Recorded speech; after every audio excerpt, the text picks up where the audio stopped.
ஐயாவை நம்பி பயணித்தோம், பல கோடிகளை இழந்திருக்கிறோம்.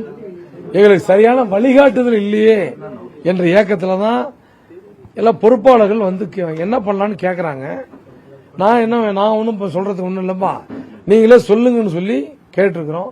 இப்ப சென்னை, நம்ம வேலூர், எல்லா மாவட்டத்தில இருந்து இங்க ஒரு காலையிலிருந்து வந்து போயிட்டு இருக்காங்க. அது என்ன சொல்றாங்கன்னு கருத்து கேட்கறோம். சென்னையில ஒரு நாள் உட்கார்ந்து பேசி ஒரு நல்ல முடிவு எடுக்கும். அது சொல்ல முடியாது, 2 நாள் ஆகும், 2 நாள் 3 நாள் ஆகும், 2 நாள் 3 நாள் ஆகும் சொல்றோம். நாங்க எந்த முடிவு எடுத்தாலும் உங்ககிட்ட சொல்லாமே சொல்லுவோம். இப்ப நீ உங்களுக்கு யாரு தகவல் சொன்னா? நாங்க பாட்டு உட்கார்ந்து பேசிட்டு இருக்கோம், நீங்க கப்ப கப்பன்னு இவ்வளவு பேர் உள்ள குறுக்க வந்துட்டு சொல்லிருக்கிறோம். எல்லாம் 2 நாள் கழிச்சு எல்லாமே மற்ற மகிழ்ச்சியா இருந்தாலும் நாங்களே சொல்லணும்ல, மகிழ்ச்சியா இருந்தாலும் சொல்ல முடியல. ஆனா இந்த இணைப்பு 1.5 வருஷத்துக்கு முன்னாடி, 1 வருஷத்துக்கு முன்னாடி வந்திருந்துன்னு வச்சுங்க, இன்னைக்கு பாட்டாளி மகிழ்ச்சி அங்கீகாரம் பெற்றிருக்கோம், துணை முதலமைச்சர் ஆயிருப்போம், இன்னும் ஒரு 10-15 எம்எல்ஏக்கள் பெற்றிருப்போம்.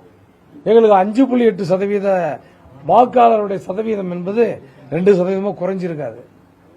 அதான் வேதனை, வருத்தம், வலி. அதுக்கு மட்டும் இல்லாம என்ன மாதிரி ஆளுங்கெல்லாம் பல கோடி கடங்காரன் ஆயிருக்க மாட்டோம். இருக்கிற சொத்தெல்லாம் அடமானம் வச்சு கடங்காரன் ஆயிருக்க மாட்டோம். என்ன கொலை செய்ய பார்த்திருக்க மாட்டாங்க. அது மாதிரி நிறைய நடந்திருக்கு. அது பேசிக்கலாம் விடுங்க. இப்ப 2 பேரும் இணைஞ்சிட்டாங்க, மீண்டும் கட்சியை வலுப்படுத்தி கொண்டு போறது வாய்ப்புகள் இருக்கு, எதிர்பார்க்கறீங்களா?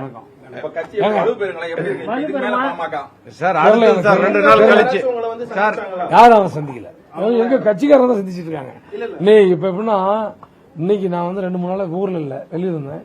இன்னைக்கு காலையில இருந்தே அது என்னன்னு தெரியல, நீ நம்ம இருக்குன்னு தெரிஞ்சுட்டு காலையில இருந்து ஒரு 300 பேர் வந்திருப்பாங்க. சொல்றேன் நான். நன்றி, மகிழ்ச்சி.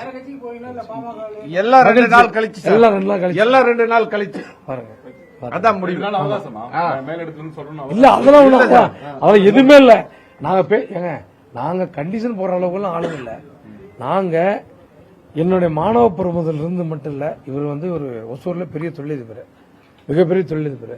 எங்களுக்கு வேற எந்த கட்சியுமே தெரியாது, மருத்துவர் ஐயா மட்டுமே நம்பி வந்தோம். நட்டாத்துல விட்டு போயிட்டாரோ அப்படிங்கிற மாதிரி எங்களுக்கு பயமும் வேதனையும் இருக்கிறது.